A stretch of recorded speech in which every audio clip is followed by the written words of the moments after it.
few words. Hi, everyone. I'm pleased to welcome you to this virtual opening on behalf of CCA. I'd like to begin by offering a land acknowledgement, which we at CCA understand as a transformative act meant to confront our place on native lands and build mindfulness of our present participation in colonial legacies. California College of the Arts campuses are located in Huichin and Yelamu, also known as Oakland and San Francisco, respectively, on the unceded territories of Chochenyo and Ramaytush Ohlone peoples, who have continuously lived on this land since time immemorial. We recognize the historic discrimination and violence inflicted on Indigenous peoples in California and the Americas, including their forced removal from ancestral lands and the deliberate and systematic destruction of their communities. CCA honors Indigenous peoples past, present, and future here and around the world, and we wish to pay respect to local elders, including those in the lands from which you're joining us virtually today. Before I turn it back over to Margaret and Evan, I'd like to thank the great collaborators that our students at CCA worked with last semester in exploring new futures for Islais Creek, including the great students and fantastic teachers at Malcolm X Academy and our fabulous partners at Y-Plan, SF NOMA, and SF Planning. And with that, I will hand it back over to Margaret and Evan. Thanks so much, Keith. Thanks.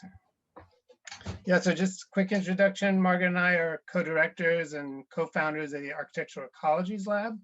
And it's a lab within CCA Architecture Division dedicated to collaborative research between designers, scientists, and leaders seeking to develop strategies to address ecological challenges like habitat restoration and climate change. So last fall, we brought this studio research to a local site in Islais Creek in the Bayview Hunters Point neighborhood, and in an area particularly vulnerable to these challenges, and also with a legacy of pollution, racial and economic marginalization. So as instructors, our challenge last fall during the height of the pandemic was how to genuinely engage our college students with the Bayview Hunters Point community while designing online and in different parts of the state. And fortunately, we thought of Deshaun Dixon, a former student of ours and a CCA alumni who lived in this neighborhood while attending CCA and works with students from Bayview. Deshaun introduced us to an incredible team of people who care deeply and value the voices of young students. And through this team that you'll meet today, our students got to visit, to learn from, and to draw ideas from fourth graders in their Zoom classroom. This virtual exhibition, which we're really excited to share with you, is the first opportunity for the architectural student work from the fall and the fourth grade student work to share the same space for a dialogue about environmental justice at Islais Creek. So I want to just congratulate the work of the CCA Boyne Ecologies architecture students and the Malcolm X students. You were really the artists of this show. And if you could just wave your hands so people know who you are. Great, thank you. So with that, I'm gonna turn this over to Deshaun. Deshaun, are you on? And if Deshaun is not yet, he will be on a little bit later. So Ms. Said, when do I turn it over to you? Thank you. I am the fourth grade teacher at Malcolm X. Y-Plan has worked with us for 12 years now, bringing students the opportunity to showcase their strengths and ideas on how to bring environmental justice to Bayview. They always create beautiful models to represent their ideas and ultimately feel empowered to be the change they wish to see in their community. We are so grateful to be able to continue working with Y-Plan through distance learning. Ms. Buss, Mr. Rivas, Mr. Dixon, Ms. Akita, and the CCA students have worked tirelessly to bring the students' ideas to life and have created this amazing gallery. Thank you for coming to celebrate their hard work, and I look forward to the continued discussions this brings. I would also like to thank Ms. Bryant for her dedication to our students and her interest in this project. And now we will hear from some brave fourth grade students. First up is Otalia. My name is Otalia Shokimi. My two older sisters work with Y-Plan, and I am so happy that distance learning did not stop my opportunity to work with Y-Plan. Also, I learned a lot about environmental justice and how I have the power to make my community a better place to live. I hope you enjoyed the model I made of the sanctuary for animals and insects. And I would also love to thank Ms. Buss. Thank you, Atalia. And next up is Jacob. My name is Jacob Brown. My favorite part of my plan was building my tower of power. You can see it on display in the gallery. You can also see community. I like being able to show my community and where my family lives, as well as favorite place. And next up we have Kylia. Geez, you guys spoke in the middle of my thing. Oh, I'm sorry, Jacob. Did I cut you off? Oh, No. you're talking to the people there. Okay. And then next up we have Kylia, but where is Kylia? Kylia, are you there? I don't see Kylia here anymore. Well, you know, There's Kylia. Oh no, she's there. She's here. Yeah, she's here. Kylia. Kylia. She may be here, but I don't think she's here. You could do a Kylia. You have just read off of what you have prepared. Right. I think she's asleep. No. Am I reading too? Need all the side comments.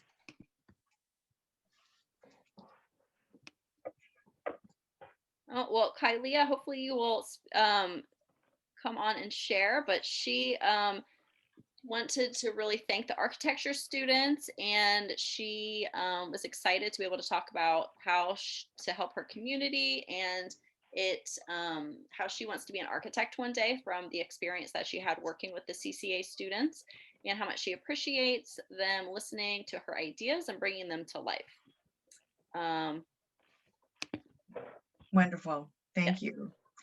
All right, so we're going to have a few CCA students also share. Chris, Lorraine, you're muted, Chris. Great.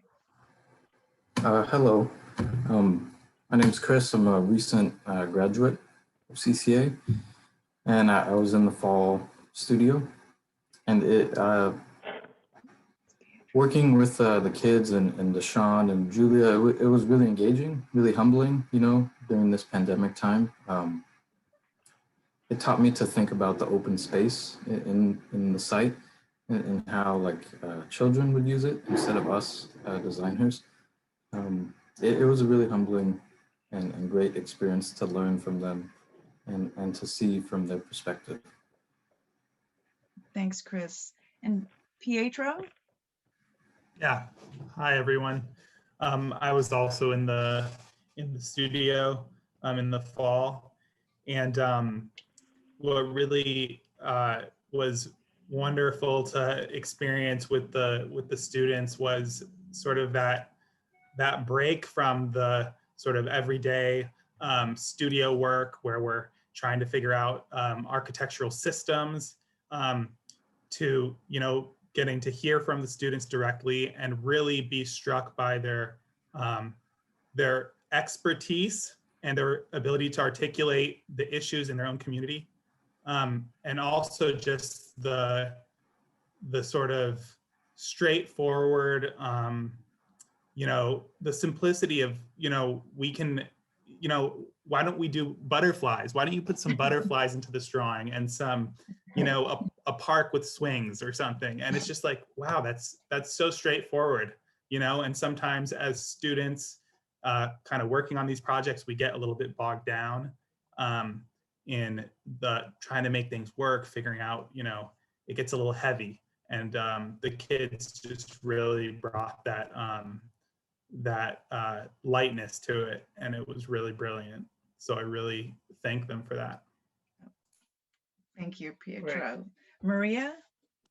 Yeah, hi, my name is Maria, and I study architecture, and I was also in Margaret's and Evan's class, and we got to collaborate with the fourth graders. It was great.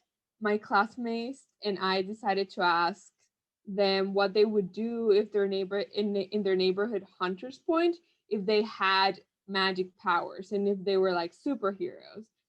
And to help us visualize their responses, we designed comics for the kids to complete either through writing or drawing. And the responses made it clear that it's most important to these kids is to have a clean and safe neighborhood that promotes a healthy life filled with plants and animals, just as Pietro pointed out. They wanted to get to interact with the water, to swim, to see animals, plants growing, fruit trees where they can just cut a fruit and eat it. The interaction with the younger generation inspired us to create innovative solutions that strengthen their community.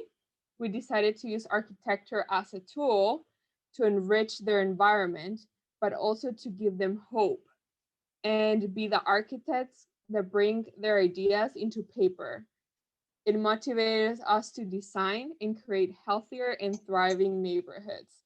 So now Valeria and me are gonna show you guys around and how these ideas came to be into paper, virtual paper, but you know, they're still here.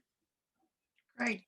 So Valeria, Maria, Lena, and I just want to thank this team. Valeria, Maria, Chris, and Lena were the students of CCA that helped design and curate this exhibition. And so we get to that point where we get to share it with you. It's going live and it will be public.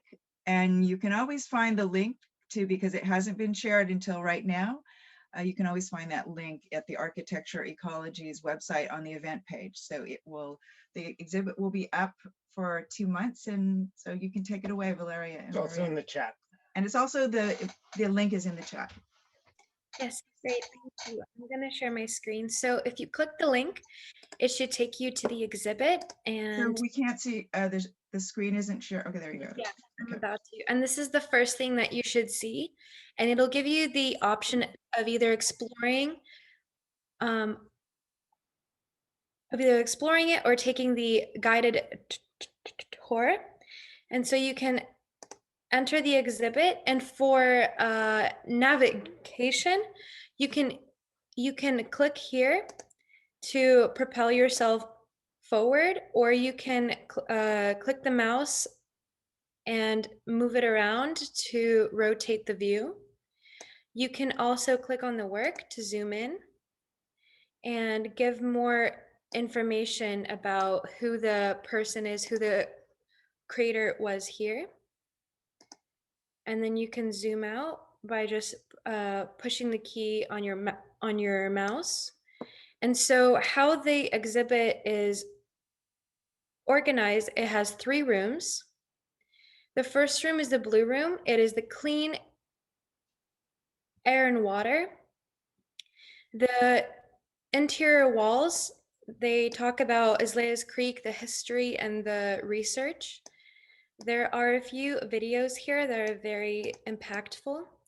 I'm just going to show you a quick snippet of the interview that we had with one of the moms from the students. As far as environmental justice, I mean, the toxic waste that we have had to be raised in and raise our children in is absolutely horrendous and detrimental. It is just horrible, absolutely horrible. I feel like it is no environmental justice whatsoever in San Francisco County. And so I don't know if Devin understands that, but my mom got cancer, okay? A few different people that I know, even male, a lot of men are getting cancer, okay? My great grandmother came out here for the Second World War. My grandfather worked on that ship, okay? And so he died early. So I'm unhappy about it altogether, okay? And so I don't know if you guys have explained to them the circumstances that are happening now is due to the non-environmental justice. And then they rebuilt this whole thing and they didn't even do no proper cleanup. They lied about the cleanup. Like, come on now. And it didn't make no sense that they would build. And we know damn well they didn't clean that up. It's been sitting there since the Second World War. Come on. They're totally surrounded by landfill or factory waste. every ghetto, they have put us in this chemical bill that is detrimental. You know, that's unfair for the people who cannot afford better living. We got to sit here and dwell in this waste and in this landfill of material that's eating away at us. And people don't realize, they haven't even mentioned the fact of the emotional and the mental part of it also, okay? So that's just a snippet. You can watch the rest of it when you explore the exhibit. And so the outside walls are typically student work and responses to the topic within each room. So just taking you through, you can see some of the models that the students made here and the drawings, as well as some 3D models that we put into the room to really bring more life to the space and make it feel like you're really there. And then you can also read some of the descriptions of the process and the contributors to the exhibit and the people that we collaborated with. And then there's more works here as well. So this topic is healthy food. And there's some murals here and videos on research regarding healthy food within Islais Creek and the resources that are provided for, or technically the lack of resources that are provided for. There's also some quotes from students here that you can listen to. And they talk about some of their responses to the work that they've contributed. And here's more information as well about the process that we went through in our collaboration. And now, Lena, if you can help me show them how to navigate.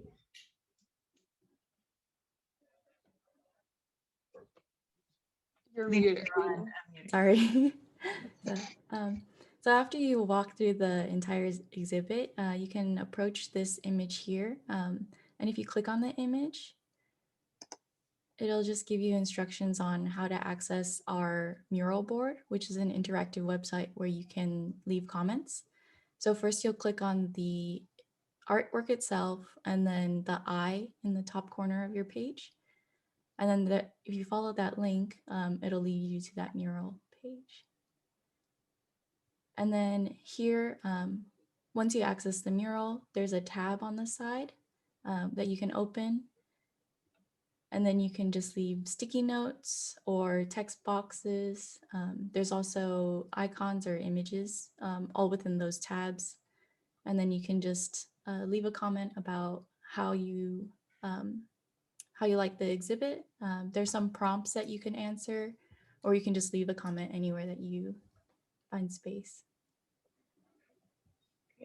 Also to add something, it's that in the virtual exhibit, you'll see these different superheroes around the exhibit. And these are all the kids' superheroes and their ideas that they gave to us. And then they're normally near some work. So for example, this is Otalia saying that she has a power for strength and that she would like to help, she would like the community to help each other and to have friends and, you know, see their families and friends in neighbors. So all of the superheroes have different ideas that we try to bring into life in our projects. So you can see, we'll see this dialogue between their powers, their superheroes, and our work. And is Maria and Valeria and particularly Chris, because you were in the studio and your work is shown in here, what are some other things that you learned by putting the work in this space together in the same place? Because we shared things online in a Zoom space, but it's quite different in Zoom versus a virtual space like this where the work could really be showcased. I think what was really interesting was that they would draw, they would make drawings and they would give us ideas. But the good thing about having a virtual exhibition that it gives us the power to actually, you know, bring a drawing off a tree or a model into just like a wall and make it big, and how to all these models the fourth graders made, and they gave us ideas on how to for us to make our own models, and just it was really, I think, inspiring to us to see these different scales and ideas. So like that tree to the right was a little tree in a collage, right? And you were Mhm. able to cut that out and blow it up. Yeah. Yeah, exactly. There were some opportunities within this exhibit that I don't think could have happened if this was in real life. And I think that we were able to change the scale of the work, right. Really like magnify like what these students are able to produce. And I think we're pretty happy with how it came out. And here's an example of a comic as well. So turn it over to someone else. All right. So thanks so much for taking us around, and we hope you enjoy being able to be in that space and let us know what you think. And if there are any glitches too, because this will be up for a couple months. So if there's anything you're finding that would be helpful to other people that will come in after you, that will be wonderful. So I'm going to turn this over to Danielle from SF Planning, and we'll share the screen for the events. Okay. Good morning, everyone. My name is Danielle Ngo, and I work on resilience and sustainability at the San Francisco Planning Department. Myself and my colleagues, Luis Brata, Lisa Chen, and Jacob Wallace Jr. really valued this partnership with Malcolm X, CCA, SF NOMA, and Y-Plan, and we're really excited to be hosting these events that are happening throughout the week. So tomorrow we have Y-Plan and SF NOMA hosting Community Superheroes Speak Out, What We Love and What We Need in Our Community. And that's tomorrow at 10:30. And then on Thursday, CCA is hosting Architecture in Action, What is Possible Now? And that's at 11 o'clock. And then on Friday, the Planning Department is hosting The Impact of Youth Voices in Community Planning at 10 o'clock. So again, we're really excited to share these 3 events with you, and we really appreciate your time and support for all the students and the work that's been put into this. Thank you. And we are also going to be recording all of these events. So we'll make that available on the Architecture Ecologies website as they become edited.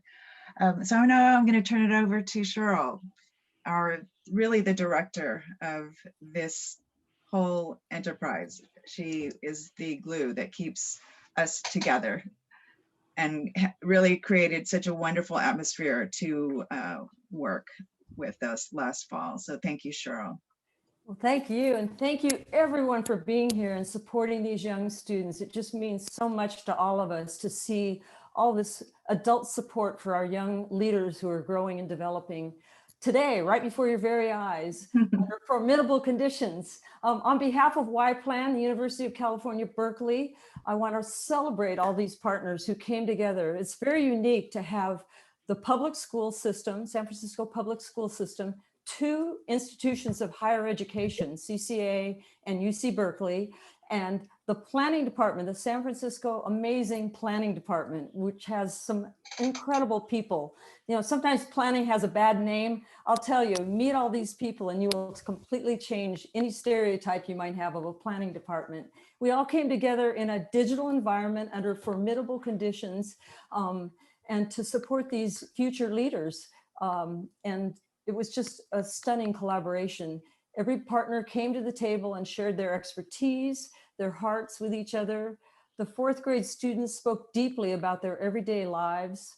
The college students offered mentorship. They shared inspirational visions of best practices, opened up the world for all of us really, but especially the young students who hadn't been exposed to a lot of the world through architecture. And they also built from scratch this amazing exhibition and had to work with Germany, the platform in Germany, to make this happen. And then the planning and design professionals, the architects, Mr. Rivas, Mr. Dixon in particular, and the planners from the planning department brought rigor and policy-making experience to the equation. And everyone reaped the benefits of this collaboration. The young students were exposed to college and career options that they may not have thought about. I understand we have a couple architects in the making already. That's fantastic. And the college students and professionals, I feel like, amplified their capacity to be more effective as architects and planners.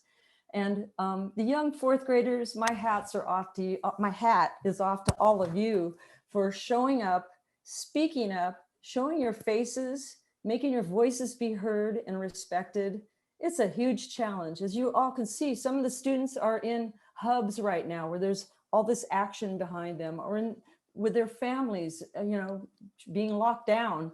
It's just really challenging. And for these students to show up day after day and really engage and speak out, congratulations to the students today who spoke out in front of 65 people. Congratulations. And I just want to say thanks again to the college students who gave so generously of their time and talent, and to everyone who showed their commitment to building a more joyful and just city. Thank you.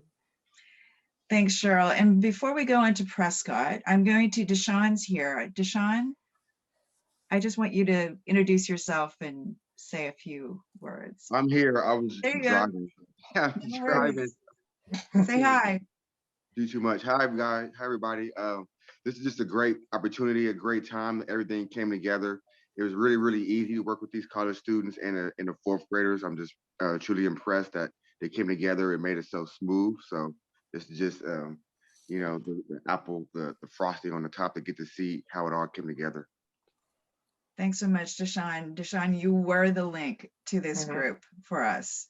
So you actually made this possible. And he is, we are very proud we were able, he was in our, 3 of our studios. Yeah. So one of our favorite students, and of course, a mentor to the Malcolm X students for many years. So now I'm going to turn it over to Prescott to bring us home. Well, this has just been an amazing morning that we've had here this morning. My name is Prescott Rivas. I am a member of the San Francisco chapter of the National Organization of Minority Architects. And one of our roles and responsibilities as an organization is to help to cultivate, the next generation of great spatial activists. And how we define spatial activists are people who are engaged, empowered, and are leaders to help to shape their own communities within their own visions and do it in a way that is holistic and empowering. So, these students are just the beginning of that. And when we really think about and talk about what does true community design look like, this process is really the culmination of what community design should look like on an everyday. We worked with young students who are community leaders. We worked with the city planning department, which is an important department to make sure of how the city is actually created from an equitable perspective. We engage with college students who are just about to go onto their journey of becoming professionals, and we engage with professionals, and as well as with higher places of learning, which is UC Berkeley Center for Cities and Schools. And with this combination, it actually allows us to be able to hit on all the markers and people who really are creating and shaping policy, but ultimately who are actually going to create those communities. And the brilliant thing is we center the lived experience of the students, also leveraging them to be able to access adult members who a lot of times are not engaged within the process, to actually create this holistic vision of what community looks like. And more importantly, that I don't think that everybody really knew, is that this was really, in my opinion, the first probably child-friendly city project underneath the official banner for the city that was initiated. And people were not, are not aware of what child-friendly cities are. It was developed in 1996 by the UN, and it's basically to look at how you actually create spaces and environments that every young person can thrive. And so this was the beginning of that. And so for this to be so successful from the first project is just an amazing testament to everybody's hard work, willingness, and to collaborate, and more importantly, to center the young people. And they did an amazing job, and I'm looking forward to seeing them become leaders, hopefully here in San Francisco, but wherever they land, because they all have the power, the knowledge, and the creativity to be the leaders that we need them to be in the future. So I thank everybody for creating this process, and most importantly, the CCA students for being able to curate such a wonderful exhibit that everybody can now see. Thanks, Prescott. And thanks everyone for joining.